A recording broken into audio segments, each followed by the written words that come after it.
Picture a journey beyond the boundaries of time.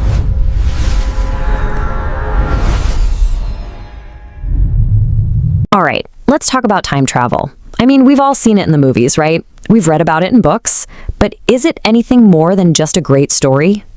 Well, today we're going to separate the science from the fiction.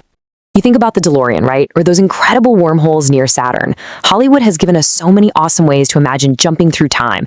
But what does actual physics have to say about all this? Could we ever, build a real-life time machine? To get our answer, we have to step out of the movie theater and into the world of real science. So let's kick things off with the scientific reality of it all. And you know what? I'm going to give you the spoiler right up front. Science suggests that traveling to the future is, well, technically possible. But going to the past? That's looking like a hard no, and for some very, very good reasons. Let's break it down. So the key to traveling into the future comes from this wild idea from Albert Einstein called time dilation. Just imagine time is like a river. For most of us, it flows at the same steady pace. But Einstein figured out that if you travel at incredible speeds, or you get super close to something massive like a black hole, your personal river of time actually slows down compared to everyone else's. And this isn't just a theory, it's real. Astronauts on the International Space Station are actually living this every single day. Because they're zipping around the Earth so fast, they age just a few microseconds slower than we do down here. Now, it's a tiny, tiny amount, but it is real, measurable time travel into the future. Okay, so inching forward into the future, that's possible. But what about going back? Why can't we just throw the machine in reverse? Well, this is where physics just hits a giant brick wall of paradoxes. So the biggest problem is the paradox. The most famous one is called the grandfather paradox.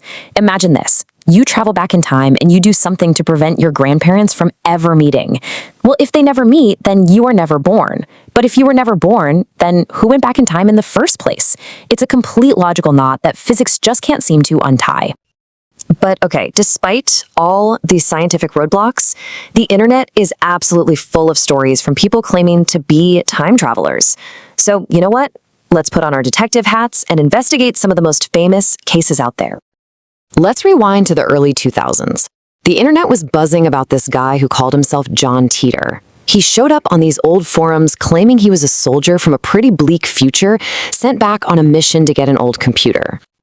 Now, Titor made some very specific predictions. He talked about a coming civil war in America, even a nuclear conflict. The problem? Absolutely none of it happened. His whole story has been picked apart and is now pretty much seen as one of the internet's first big hoaxes.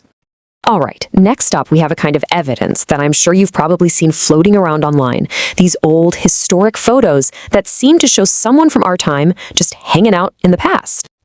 This is a classic example of how our modern eyes can totally fool us. There's this one famous photo from the 1940s of a man who looks like he's wearing a modern printed t-shirt and cool sunglasses. But when you actually do the research, it turns out that both of those styles, while maybe not super common, definitely existed back then. So not a time traveler, just a guy with some forgotten fashion sense.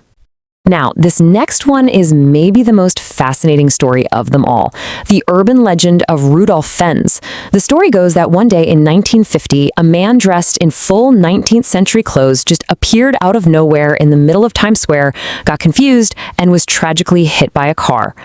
The police supposedly found all this stuff from the 1870s in his pockets. Old money, documents, you name it. It's an incredible story, but that's really all it is, a story. There are zero official records of this ever happening. It turns out the whole thing actually started in a science fiction story and just morphed into this famous urban legend. So if all of these famous cases are just fakes or simple misunderstandings, why are we so darn eager to believe them? Well, the answer really has more to do with our own psychology than it does with physics. I mean, think about it. Our brains just love a good mystery, and time travel is one of the biggest mysteries of all. We're so influenced by all the sci-fi we watch, and it makes these stories feel like they could be real. And let's be honest, in a world that can sometimes feel a little boring, these stories offer a little bit of magic. And of course, in the age of social media, a really compelling fake story can go viral before the truth even has a chance. So, after looking at the science, the paradoxes, and all the famous hoaxes, what's the final word? Let's sum it all up. So here's the bottom line. Traveling to the future? It's theoretically possible, but only on a teeny tiny scale, thanks to time dilation. But traveling to the past? for now, that stays in the realm of science fiction, blocked by those unbreakable paradoxes. And all those so-called real-life time travelers? Well, every single famous case we've looked at has been debunked as a hoax, a simple misunderstanding, or just a really good story. So for now, it seems time travel is going to stay a dream. But that leaves us with one last, really interesting question to chew on. If we ever did figure it out, should we even use it? What would the consequences be for all of us? It's definitely something to think about. Thanks for joining me on this little trip through time.